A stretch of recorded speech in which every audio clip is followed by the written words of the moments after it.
할렐루야. 이 말씀을 통해서 여러분들의 땅에서 잘 되시고 오래 사는 복을 받게 되시기를 주님의 이름으로 축복합니다. 사람들은 누구나 다 잘 되기를 원합니다. 이 땅에서 잘 살기를 원합니다. 가난한 것보다는 부자, 천민보다는 귀한 사람, 사람들에게 멸시받기보다는 좋은 길을 받으며 살기를 원합니다. 또 짧게 살기보다는 오래오래 장수하기를 원합니다. 여러분, 땅에서 잘 되는 삶을 살고 싶으십니까? 살고 싶으시면 아멘. 아멘 하신 분만 잘 되시고. 오래 살기를 원하십니까? 아멘 하신 분만 오래 사십시오. 다시 한번 오래 사시길 원하십니까? 여러분, 오늘은 여러분들이 땅에서 잘 되고 오래 잘 살 수 있는 비결을 가르쳐 드리겠습니다. 사람이 땅에서 아무리 잘 되려고 노력한다고 잘 되는 것 아닙니다.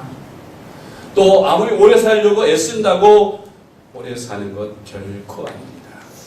인간의 생사화복을 주관하시는 창조주 하나님께서 잘 되도록 복을 주셔야 하고 오래 살도록 복을 주셔야 오래 살게 된 줄 믿으시기 바랍니다. 인간의 생사화복을 주관하시는 하나님께서 너희가 이 땅에서 잘 되고 오래 살려면 이렇게 해라 하신 그 말씀대로만 순종하면 여러분은 땅에서 잘 되고 오래 살게 될 줄 믿습니다. 우리 하나님께서 이 땅에서 어떻게 하면 잘 되고 어떻게 하면 오래 산다고 하셨는지요? 오늘 본문 말씀 에베소 6장 1절로 3절 말씀입니다. 다시 한번 읽겠습니다. 자녀들아, 주 안에서 너희 부모에게 순종하라. 이것이 옳으니라. 내 아버지와 어머니를 공경하라. 이것은 약속이 있는 첫 계명이니 이로써 내가 잘 되고 땅에서 장수하리라. 아멘. 하나님의 약속은 1.1획도 변함없이 다 이루시는 줄 믿습니다. 하나님께서 우주 만물을 창조하셨습니다. 그리고 이 우주 만물에는 다 자연 법칙을 주셨습니다. 이 법칙 때문에 1년 365일 봄, 여름, 가을, 겨울 사철이 있고 밤낮이 있고 이렇게 모든 우주 만물이 자연스럽게 흘러가는 것입니다. 이것이 저절로 되는 것 같지만 하나님께서 창조하실 때 다 자연의 법칙을 만들어 주셨기 때문에 그렇게 되는 것입니다. 자연에만 법칙을 주신 것이 아니라 우리 인간을 창조하시고 인간 세계에도 살아가는 데 필요한 법칙을 주셨습니다. 영계에도 법칙을 주셨고 이 자연계에도 법칙을 주셨고 우리 육신이 살아가는 이 인간의 세계에도 법칙을 주셨습니다.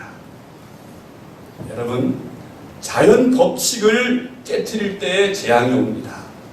오늘날 엘니뇨라든지 무슨 그런 날씨의 급작한 변화로 말미암아서 이 지구상에 어마어마한 재앙들이 옵니다. 그것은 인간들이 자연을 파괴하였기 때문에 오존층이 파괴돼서 자외선이 들어오고 그래서 이 자연 법칙이 깨어져 가지고 인간에게 이런 이상기후를 가져다 주면서 엄청난 재앙을 가져오는 것이랍니다.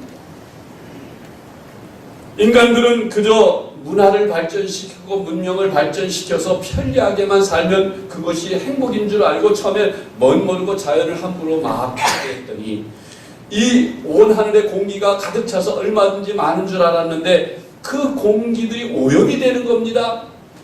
그 공기를 마실 수 없게 되는 겁니다. 돈 안 주고 거저 마셔서 무한히 있는 줄 알았더니 그 공기가 무한히 있질 않아요. 그것도 오염이 됩니다. 물이 참 흔해 빠졌고 어디든지 물이 절절 흘러서 물도 그냥 공짜로 거저 먹는 것이라 흔한 줄 알았는데 그래서 물을 함부로 대했는데 이제 물이 귀해졌습니다. 물도 돈 주고 사 먹어야 되고 그래서 물이 없어서 목말라 죽는 이들도 있습니다. 사막화되고 하고 있습니다. 이런 하나님이 만드신 우주 만물이 법칙을 깨놓으니까 이렇게 우리 인류에게 제공하는 그 모든 자연의 혜택들이 다 재앙으로 바뀌어지고 있습니다.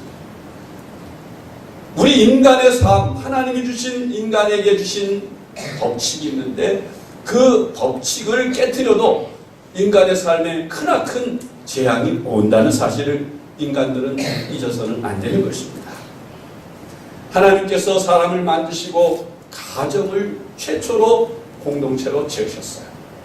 하나님이 사람을 세상에 보내시는 방법이 가정이라고 하는 공동체를 통해서 그 공동체에서 나게 하시고 보호를 받고 양육받고 자라게 하시고 독립하게 하시고 또 다른 가정을 이루게 하시면서 이런 가정 공동체를 이루게 하셨어요.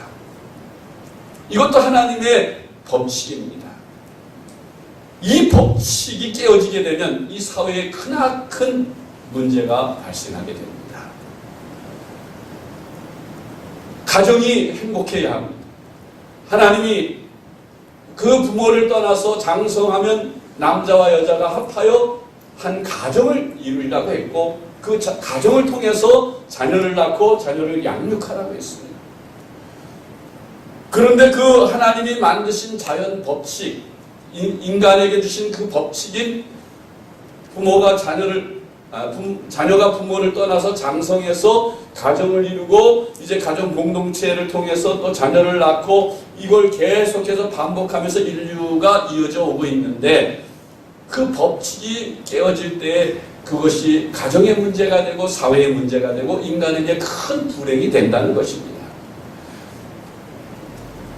깨어지는 가정들 수없이 많이 생겨지고 그 깨어진 가정 속에서 자녀들이 잘못되어지고 그래서 이 사회가 위험한 사회가 되고 마음 놓고 편안히 살 수 없는 불안한 사회가 되는 것입니다. 모든 문제가 가정으로부터 시작된다고 합니다. 문제 아들 뒤에는 반드시 문제 가정이 있다는 거예요. 여러분, 이렇게 부모님들이 부모의 책임을 다하지 않고 자녀들을 잘못 본의 아니게 양육하게 될 때, 부모가 가정이 깨어지게 된다든지, 그래서 편모나 편부스라해서 자라거나, 또 부모를 잃게 된 고아가 되거나, 이래서 부모로부터, 가정으로부터 받아야 할 사랑과 양육으로 온전한 인격을 형성해서 사회 일원이 되어야 할 사람들이 그런 혜택을 누리지 못하고 성장하게 되면 삐뚤어지고 어그러지고 잘못된 인격 속에 성품이 만들어져서 결국 사회의 문제거리가 되고 사회에 위협을 주는 그런 사람들이 된다는 것입니다. 여러분, 성경은 하나님께서 우리 인간이 어떻게 살아야 가장 행복한 삶을 사는지를 법칙을 통해서 우리에게 가르쳐 주셨어요. 이스라엘 백성들이 애굽에서 나와서 가나안 땅에 들어가기 전에 광야에 40년을 머물게 하면서 훈련시킨 것이 뭐냐면은, 너희가 하나님이 만드신 하나님의 백성이라면 내가 너희에게 내린 법칙대로만 살아라. 그러면 너희가 행복하고 땅에서 축복받으며 살리라. 가장 기본적인 것이죠. 그래서 율법이 굉장히 많습니다만은 그 많은 율법을 단 10가지 계명으로 추려서 우리는 10계명이라고, 모세가 시내산에 올라가서 하나님께로부터 직접 새겨받은 돌판 2돌판입니다. 하나는 대신계명이라고 해서 1계명부터 4계명까지가 기록되어 있는데, 나 외에는 다른 신을 내게 있게 하지 마라, 우상을 섬기지 마라, 세 번째는 내 이름을 망령되이 일컫지 마라, 안식일을 기억하여 거룩히 하라. 이 4가지 계명이 다 하나님을 공경하도록 그렇게 지어진 계명이에요. 우리 인간은 하나님이 지으신 피조물이기 때문에, 하나님의 영광을 위해서 지었기 때문에 하나님을 사랑하고 하나님께 순종하면서 하나님의 말씀대로 살아야 할 것을 가르치고 있는 계명이에요. 또 한 가지 돌파는 6계명이 기록되어 있는데, 이건 대인계명이라고 합니다. 이 대인계명은 인간관계를 이루면서 지켜야 할 기본적인 법도를 가르친 것이에요. 내 부모를 공경하라, 살인하지 말라, 도적질하지 말라, 간음하지 말라, 도적질하지 말라, 내 이웃을 그것을 탐내지 마라, 내 이웃이 거짓 증거하지 마라. 이 10가지 대인 계명 속에 모든 율법들이 다 포함되어 있는데 이 6가지 대인 계명 중에 첫 번째 가장 기본적인 계명이 뭐냐면은 바로 내 부모를 공경하라 하는 것입니다. 사람이 태어나서 가장 먼저 만나는 이가 부모님입니다. 그 부모님들로부터 나아지게 하고 뱃속에서 10달 동안 어머니로부터 키움을 받고 또 세상에 태어나서도 어머니와 아버지의 사랑을 받으며 자라도록 되어 있어요. 그리고 양육을 받도록 되어 있습니다. 그래서 그렇게 키워줘서 장성해 이제 배우자를 만나 독립을 하게 될 때 하나님은 부모들에게 자녀를 낳아서 기를 수 있는 그런 선물을 주심과 더불어서 그 자녀들로부터 부모님들에게 해야 할 선물을 또 얘기하셨어요. 그건 뭐냐? 우리 부모님이 나를 낳아주시고 길러주셨으면 그 은혜에 보답하기 위해서 우리 부모님을 공경하고 효도를 해야 된다는 것입니다. 그것이 인간다운 삶이다. 하나님이 우리 인간에게 주신 가장 기본적인 예의요, 가장 기본적인 도덕이요, 가장 기본적인 윤리라는 것입니다. 이것을 오늘날 사람들이 망각하고 살기 때문에 이 사회가 여러 가지 많은 문제들이 발생한다는 거예요. 자기 부모님께 순종하고 부모님을 공경하고 효도하는 사람이 그 다음 뭐 살인하겠습니까? 도적질을 하겠습니까? 간음을 하겠습니까? 남을 해치려고 거짓말을 하겠습니까? 남의 것을 탐내겠습니까? 부모를 공경할 줄 아는 가장 기본적인 이 윤리와 도덕과 이 예절을 기본적으로 지키지 않기 때문에 그 다음 것들도 다 못 지키게 된다는 거예요.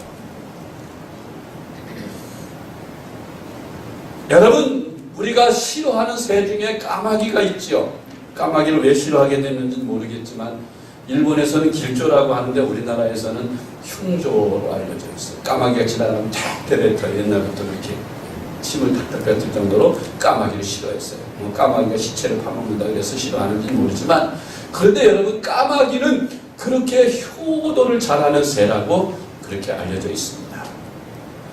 까마귀가 알을 까서 새끼가 되어서 이제 잘 물어다 먹여가지고 스스로 날 수 있게 되고 먹이를 사냥할 수 있게 되면 그 새끼들은 자기를 낳아주시고 길러주신 그 부모님들을 둥지에 앉혀놓고 2년 동안 먹이를 물어다가 어머니에게 아버지에게 효도를 한답니다. 얼마나 기특한 새예요? 웬만한 인간보다 낫지요. 불효하는 자식들한테 우리는 그런 말을 많이 합니다. 짐승만도 못한 XX. 부모님에 대해서 불효하고 부모님께 대하여 공경을 하지 않는 사람은 짐승만도 못한 사람이다. 금수만도 못한 사람이다. 그렇게 말씀하고 있는 것입니다. 여러분, 하나님은 오죽하면 그 계명들 중에서 10계명 중에서 거의가 다 하지 마라 하지 마라 하지 마라 하는 계명이고 딱 2계명만 하라 하는 적극적인 계명이 있습니다. 그 계명 제4계명 안식일을 기억하여 그날을 거룩히 지키라 하는 것과 제5계명인 네 부모를 공경하라 하는 것입니다. 그리고 오늘 에베소서 6장 3절에 보니까 약속 있는 첫 계명이다. 축복 약속 있는 첫 계명이다. 하나님께서 마땅히 해야 할 자녀들의 본분임에도 불구하고 하나님이 부모를 공경하는 자에게 부모에게 효도하는 자들에게 하나님께서 축복해 주신다. 그 축복은 땅에서 잘 되는 축복과 오래 장수하는 축복이라는 겁니다. 왜 하나님께서 이런 약속을 해주셨을까요? 인간은 타락하고 부패한 본성을 가지고 있어서 자기를 낳아주시고 길러주신 부모님께 대해서도 효도를 제대로 못하기 때문에 우리 하나님 그런 축복의 약속까지 붙여주시면서 효도하라고 가르쳐주신 줄 믿습니다. 마음은 어디로 돼? 부모를 사랑하지 않는 자식들이 어디 있겠습니까마는, 그런데 부모님께 대한 효를 할 때 그 마음은 있으나 그 순위에서 밀리는 거예요. 자식보다 밀리고, 바쁘다고 밀리고, 사업보다 밀리고, 부모님 공경하는 일이 이런저런 핑계로 자꾸 뒷순위로 밀리니까 마음은 그저 매일매일 전화도 드리고, 멀리 떨어져 계신 부모님 찾아뵙지는 못해도 전화라도 드리고, 용돈이라도 드리고, 또 이렇게 부모님 좋은 옷 사드리고, 좋은 집에서 효도해서 잘 잡수시게 해드리고 싶은 마음은 굴뚝 같으나 경제적으로 이것저것 하다 보니 그럴 여유가 자꾸 뒷순위로 미뤄지니까 못하는 거예요.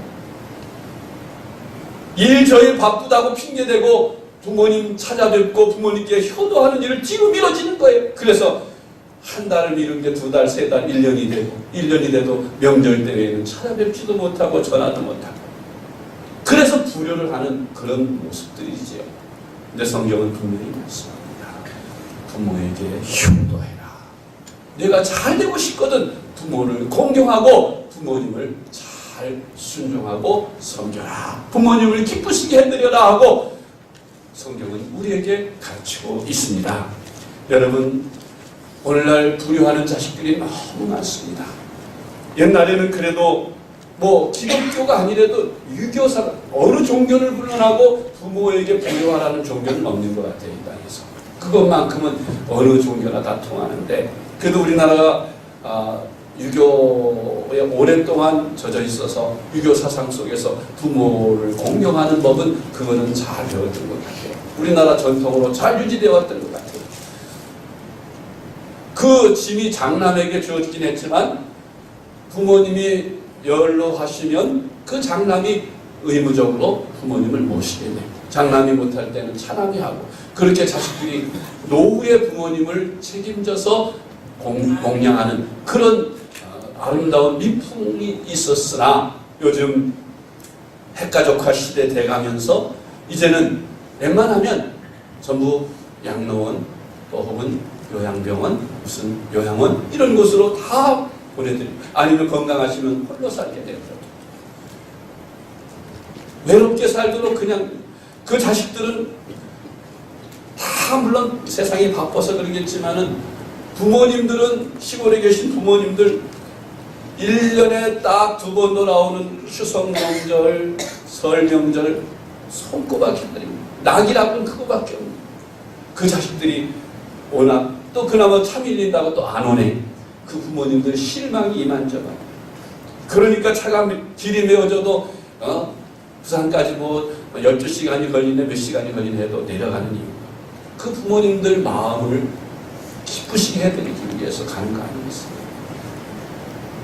그런데 오늘날 많은 자녀들이 이 효를 잃어버리고 이런 핑계 저런 핑계로 불효하면서, 어떤 자식들은 그 부모님이 재산 제대로 유산 하나 물려주지 않았다고 부모님을 저 제주도에 갔다가 여행 가서 버려두고 그냥 오는데요.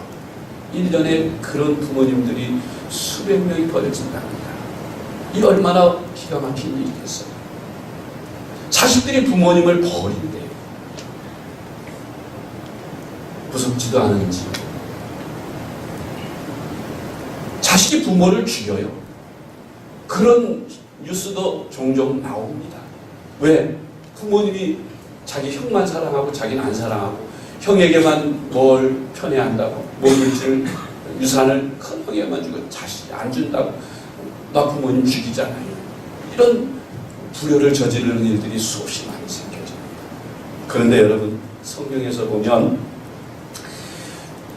자식이 부모에게 불효하는 자식은 이스라엘 공동체에서 어떻게 대하라고 했는지 들어보세요. 신명기 21장 18절로 21절을 제가 읽어드리겠습니다. 사람에게 완악하고 패역한 아들이 있어 그의 아버지의 말이나 그 어머니의 말을 순종하지 아니하고, 부모가 징계하여도 순종하지 아니하거든 그의 부모가 그를 끌고 성문에 이르러 그 성읍 장로들에게 나아가서 그 성읍 장로들에게 말하기를, 우리의 이 자식은 완악하고 패역하여 우리 말을 듣지 아니하고 방탕하며 술에 잠긴 자라 하면, 그 성읍의 모든 사람들이 그를 돌로 쳐 죽일지니 이같이 내가 너희 중에서 악을 제하라. 그리하면 온 이스라엘이 듣고 두려워하리라. 무서운 말씀이에요. 아무리 자식일지라도 부모에게 대하여 효도하지 못하고 불효하는 자식이 있으면 마을의 장로들이 끌고 가서 이 자식이 이런 불효를 행합니다 하면 동네 사람들이 다 돌로 쳐서 죽여가지고 이스라엘 백성들이, 이스라엘 하나님의 백성이라는 자녀들이 부모에게 대하여 불효하는 일이 그 어디에도 있지 못하도록 두려움을 갖게 하라고 그렇게 경고하고 있습니다. 여러분, 구약성경 창세기 9장에 보면 노아가 홍수 후에 이제 구원함을 받고 감사해서 이제 포도농사를 잘 지어가지고 포도즙을 담았어요. 그리고 신이 나서 포도즙을 실컷 포도즙을 마시다 보니까 취했습니다. 너무 과하게 마셨어요. 이 노인네가 옷도 안 입고 그냥 벌거벗은 채로 벌렁 누워 있습니다. 그런데 그 함이라는 자식이 먼저 그걸 발견했어요. 그러니까 그 꼴이 자기 아버지, 존경하는 아버지인데 아버지의 추한 모습을 봤으니까 우스웠던지 형제들한테 가서 야벳과 또 셈에게 애들아, 아버지가 벌거벗고 누워 계신다. 저 추태를 봐. 그러면서 그 형제들을 아버지의 추태를 보게 했어요. 그런데 셈과 야벳은 아버지의 그 하체를 보지 않기 위해서 일부러 천으로 뒷걸음질해서 아비의 몸을 가리었다고 했어요. 나중에 술에서 깨어나가지고 정신을 차린 이 노아가 그 사실을 알게 되었어요. 그리고는 그 아비의 하체를 부끄럽게 한 함은 저주를 받아서 흑인의 조상입니다. 셈과 야벳은 축복을 받았다고 성경은 말씀하고 있습니다. 여러분, 우리 이 성경을 볼 때 잘못은 자기가 해놓고 그걸 뭐라고 잘못한 그 아들에게 왜 이런 저주를 내리느냐 의아합니다. 그렇지만 성경은 분명하게 우리에게 가르치는 바가 있어요. 부모님도 인간이다. 젊었을 때 부모님은 완벽하실지 모르지만 자녀들에게 실수를 안 보이고 그저 존경스럽고 위대해 보이는 아버지, 어머니일지 모르지만 그러나 아버지와 어머니도 사람인지라 연세가 드시고 병들고 늙고 그렇게 되면 추한 모습을 보이고 실수를 보이는 것입니다. 인간인 거로 실수합니다. 그런 실수하는 부모님께 대하여 효도하라는 거예요. 그 부모님의 허물을 잘 덮어드리고 그 허물을 감싸드리고 그러면서 효도하라는 것을 성경이 가르치는 거예요. 부모님이 잘못했을지라도 그 잘못하신 부모님께 대하여 효도하면 복을 받고 그 잘못한 부모님을 경시하면 불효하면 저주를 받는다는 교훈을 주는 것입니다. 사랑하는 성도 여러분, 우리가 부모님을 영적인 부모님과 육적인 부모님, 이렇게 영적인 부모와 육적인 부모를 양면으로 모시고 사는 것이 우리 그리스도인들입니다. 우리는 하늘에 계신 영적인 아버지 하나님 앞에 효도를 다해야 합니다. 그러면 축복을 받습니다. 왜 아버지라고 하셨겠어요? 우리는 자녀라고 하십니다. 자녀된 우리가 아버지 되신 하나님께 효도하라는 거예요. 효도하는 방법 가운데 가장 첫 번째가 뭐겠어요? 순종입니다.